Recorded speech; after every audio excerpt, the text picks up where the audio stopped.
1 करोड़ जनता की लड़ाई था, उनके विकास का था, आने वाले भविष्य की लड़ाई थी। तो उनका आशीर्वाद से हम आज जीवित हैं आपके सामने। ट्रेन की 10 बोगी मेरे ऊपर से क्रॉस किया, उसके बावजूद बोगी क्रॉस किया। 15 बोगी क्रॉस कर गया था, बस 2 बोगी बचा हुआ था और हम आपके सामने हैं। सबके साथ सबकी विकास की बात करने वाली सरकार में अगर अपने अधिकार की मांग करोगे तो आपके ऊपर से रेल दौड़ा दिए जाएंगे। अब उसमें आप मरोगे या जियोगे ये आपके ऊपर है।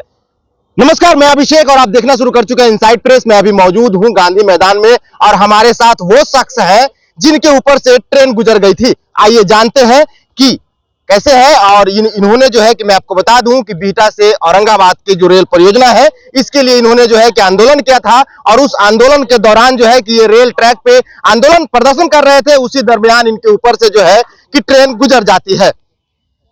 नमस्कार, मेरा नाम चंदन वर्मा हुआ और बिहटा औरंगाबाद रेल संघर्ष समिति का संयोजक हूँ और मैं पालीगंज का रहने वाला हूँ। आपके ऊपर ट्रेन दौड़ा दिया गया, मौत आप अपनी खुली आंखों से देखा, कैसा? मौत से क्या डरना है जब 1 करोड़ जनता की सवाल है यहाँ और उस क्षेत्र के विकास के लिए है, तो ऐसी मौत तो हराना ही है, क्योंकि 1 करोड़ जनता का आशीर्वाद और प्यार है वहां पर मौत क्या कर सकती है।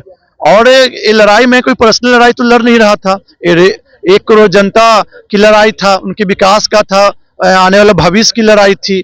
तो उनका आशीर्वाद से हम आज जीवित हैं आपके सामने। ट्रेन की 10 बोगी मेरे ऊपर से क्रॉस किया, उसके बावजूद 15 बोगी क्रॉस कर गया था, बस 2 बोगी बचा हुआ था और हम आपके सामने हैं। और ये ऐसा बलिदान तो हम हजारों बार देने को तैयार हूं, जिससे हमारे क्षेत्र की विकास हो, हमारा जनता का सुविधा मिल सके। हमारे देश जो है उसी क्रांतिकारियों का देश है, जहां यहाँ आजादी के लिए इस मिट्टी को खून से सींचा गया है। तब जब वो लोग दे सकते हैं तो हम क्यों नहीं दे सकते हैं? हम तो आखिर उसी देश के मिट्टी के लाल हैं, उसी के प्रेरणा के साथ हैं। और एक चीज और मैं बता देना चाहता हूं कि मेरा जन्म उस दिन हुआ है जिस दिन हमारे भगत सिंह जो शहीद हुए थे। अच्छा।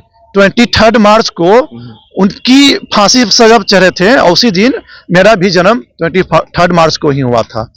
तो आप एक रूप से ले सकते हैं कि उनका कहीं ना कहीं मेरे अंदर और इस देश की जो मिट्टी में क्रांतिकारियों का खून है। उस रेल परियोजना को हो जाने से कितने लोग लाभान्वित होंगे?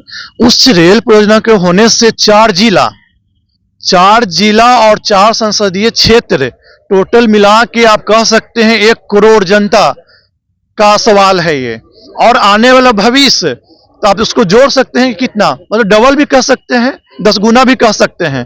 और आबादी तो धीरे धीरे बढ़ती ही जा रही है, तो करोड़ों लोगों की मतलब कि उसका फायदा है, चाहे छात्र हो, मजदूर हो, व्यवसाय हो, सभी लोगों को फायदा। अगर ट्रेन चलती तो जो गरीब के बच्चे हैं वो पटना रहने की जरूरत नहीं पड़ता।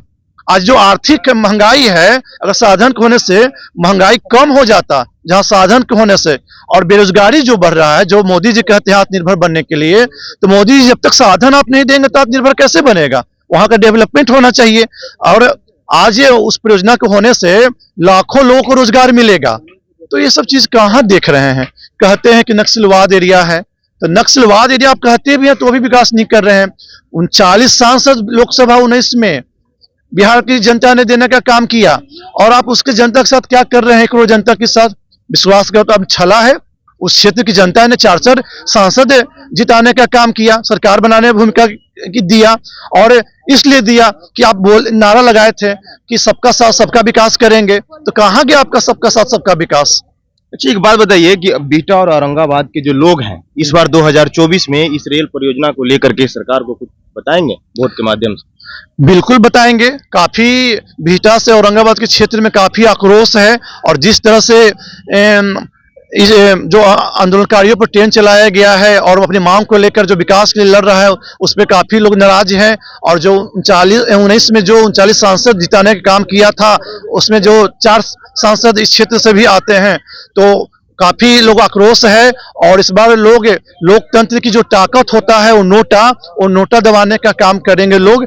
और एक लोग मैसेज देने का काम करें कि इतना जनता जो है इस रेल परियोजना को लेकर विरोध में है, क्योंकि वोट अगर किसी न किसी को देंगे तो जीतेगा ही, चाहे एनडीए की सरकार हो चाहे यूपीए की सरकार हो, कोई तो एक जीतेगा ही। लेकिन ताकत तभी हम लोग को दिखेगा जब हम लोग नोटा दबाएंगे, और सभी लोग नोटा दबाने का काम करेंगे। जो जिनको रेल परियोजना चाहिए वो नोटा दबाएंगे, जिनको इससे कोई मतलब नहीं है वो वोट करेंगे। अच्छा, आखिरी सवाल है चंदन जी, क्या लगता है कि कहीं लालू यादव ने शिलान्यास किया उसके बाद से इस रेल का कुछ नहीं हुआ, कहीं लालू और मोदी तो नहीं हो रहा है? एक तो पॉलिटिकली मुद्दा तो बन ही चुका है, और एक क्रेडिट की भी बात हो रही है। कभी कभी न्यूज के माध्यम से भी बोला जाता है कि कभी रेलवे अधिकारी शिलान्यास करेंगे बिहटा में, गलत जगह पर शिलान्यास हुआ है। और कभी मोदी जी 19 में भी बोला गया था, इसी गांधी मैदान से बोला गया था कि बटन से इसका शिलान्यास किया जाएगा। तो तरह तरह की बातें हो रही है। और मोदी जी, लालू जी भी शिलान्यास किए हैं साथ में, तो उसके बाद 9 तक रेलवे मिनिस्टर रहे, 2 साल समय बचा हुआ था। उसके बाद भी बंगाल के रेलवे मिनिस्टर फिर ममता बनर्जी बनी, तो यूपीए की सरकार थी। तो सारे लोग ठगने का काम कर रहे हैं। 10 साल इधर मोदी जी, 43 वर्षों से इधर आवाज उठ रहा है, तो 43 वर्ष मतलब आप लेके चलिए 27 वर्ष उधर हो गया। और शिलान्यास का 6 साल यूपीए सरकार और 10 साल मोदी सरकार, सभी लोग बरगला रहे हैं। तो आपने सुना, ये हमारे साथ जो थे कि वही है जो कि बिहटा और औरंगाबाद के रेल परियोजना को लेकर के धरना दे रहे थे। इनके ऊपर से जो है कि रेल की 15 बोगियां गुजर जाती है। देखिए, सरकार चाहे कोई भी हो, या हो बीजेपी या राजद हो या कोई भी हो, कांग्रेस हो या कोई भी हो, लेकिन देखिए कि आपको कैसे जो है कि वो बरगलाती है अपने वोट के लिए, और जो है कि आपके साथ राजनीति करती है और आपके अधिकारों का हनन करती है। फिलहाल के लिए इतना ही। आप क्या सोचते हैं अपनी प्रतिक्रिया कमेंट बॉक्स में जरूर दें। बने रहें इनसाइड प्रेस के साथ। धन्यवाद।